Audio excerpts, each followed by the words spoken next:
Assalamualaikum guys.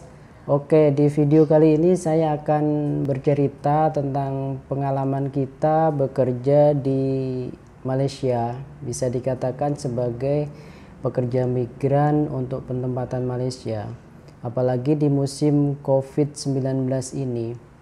Jadi perlu kawan-kawan ketahui, bagi kawan-kawan yang berada di luar Malaysia, di Indonesia ataupun dimanapun berada, yang ingin tahu gimana sih kondisi pekerja migran kita yang berada di Malaysia pada waktu musim COVID seperti ini. Jadi ini saya akan share sedikit pengalaman saya tentang kerja saya pribadi selama di Malaysia atau waktu musim pandemi COVID ini. Memang pada musim COVID ini, apabila kita bekerja, setelah kita kebetulan kerja saya kan ada di hospital, ya terus terang keluar masuk pesakit itu memang hari-hari dan 24 jam kan di hospital keluar masuk pesakit. Apalagi kerja saya sebagai tenaga jasa kebersihan, yaitu cleaning service. Jadi perlu kawan-kawan ketahui, saya akan cerita sedikit pengalaman saya, sistem kerja atau kondisi kerja kita di musim pandemi ini bagi yang bekerja bagian cleaning service atau jasa di hospital, terutama di hospital ya, kerja saya kan di hospital. Jadi saya ada sedikit pengalaman. Jadi pada saya kerja pada hari tertentu, misalnya pada hari sekarang. Pada saya kerja di suatu kawasan rumah sakit atau hospital. Setelah otomatis kan keluar masuk pesakit. Dan pada waktu pesakit itu masuk kan belum tahu dia positif COVID ataupun tak. Setelah sampai hospital dia baru akan di swab. Setelah di swab dia akan baru dimasukkan ke dalam ward untuk perawatan. Dan setelah 24 jam otomatis yang hasil swab tersebut itu kan akan keluar. Kalau di sini kata result dia akan keluar. Dan dari result itu keluar, misal kata pesakit itu dikategorikan hasilnya positif, otomatis yang kerja pada hari tersebut, yang ada pesakit tersebut, siapa saja staf atau karyawannya ada di situ, dia akan dijadikan suspek atau dijadikan sasaran untuk tertularnya COVID tersebut. Ada kalanya tertularnya lewat stadium high, risk ataupun low. Nah, setelah semua staf yang di situ akan dicari dan akan dikategorikan suspek, dan kemudian semua staf yang kerja pada hari tersebut disuruh untuk melakukan swab COVID-19. Setelah swabnya itu ketahuan hasilnya negatif ataupun positif, misal kata negatif pun, staf tersebut harus dikuarantin tergantung stadiumnya. Stadium dia itu termasuk low, medium atau risk. Dan misal kata termasuk stadium low, dia mungkin cuma sampai 3 hari saja yang dikuarantin. Dan misal kata termasuk dalam kategori medium, mungkin butuh waktu di kuarantin 7 hari sampai dengan 14 hari. Dan yang 14 hari ataupun lebih itu dikategorikan dalam stadium yang high. Istilahnya sangat tinggi, gampang untuk tertularnya virus COVID tersebut. Nah, kebetulan pada waktu saya bekerja pada malam hari itu, ada pesakit yang positif COVID-19. Dan setelah itu kita dijadikan suspek, dan setelah dijadikan suspek kita semua direkodkan untuk menjalankan swab. Dan saya ada sedikit pengalaman setelah dijadikan suspek, saya disuruh swab dan saya akan bagi tahu ke kawan-kawan. Dan inilah hasil swab saya yang pertama kalinya. Tengok di video yang setelah ini. Silakan menyaksikan. Tapi sebelumnya jangan lupa di like, komen, dan juga subscribe. Hai guys, sekarang saya ada di IJN nak swab tes COVID. Saya swab yang ketiga kali ini, pasal pada malam hari itu waktu saya kerja ada satu pesakit yang positif COVID. Nah, semenjak itulah kita dijadikan suspek COVID-19. Nah, setelah itu kita akan menjalani tes swab COVID. Nah, ini. Jadi semua orang yang kerja pada malam hari itu disuruh swab semua. Ini kawan-kawan kita ada banyak. Ini ada kawan kita yang satu kerja, siapa namanya nih? Aldi Muhammad Haikal. Aldi, dan itu ada yang lain juga, staf-staf ramai sekali. Oke, lanjut selanjutnya.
YouTube.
Jadi itulah kawan tadi sedikit video pengalaman saya waktu di swab COVID-19 setelah bekerja di kawasan pesakit yang positif COVID-19. Itu swab yang pertama kalinya, dan untuk hasil yang selanjutnya jangan lupa nanti saya akan share di video-video selanjutnya. Tapi jangan lupa kawan-kawan tolong di like, di komen, dan juga di subscribe. Jangan lupa komen-komen di bawah ini. Nanti kalau ada soal-soal atau pertanyaan, kalau saya buka pasti saya balas. Oke, sekian dulu video dari saya, kurang lebihnya mohon maaf. Salam TKI Malaysia, TKI sukses.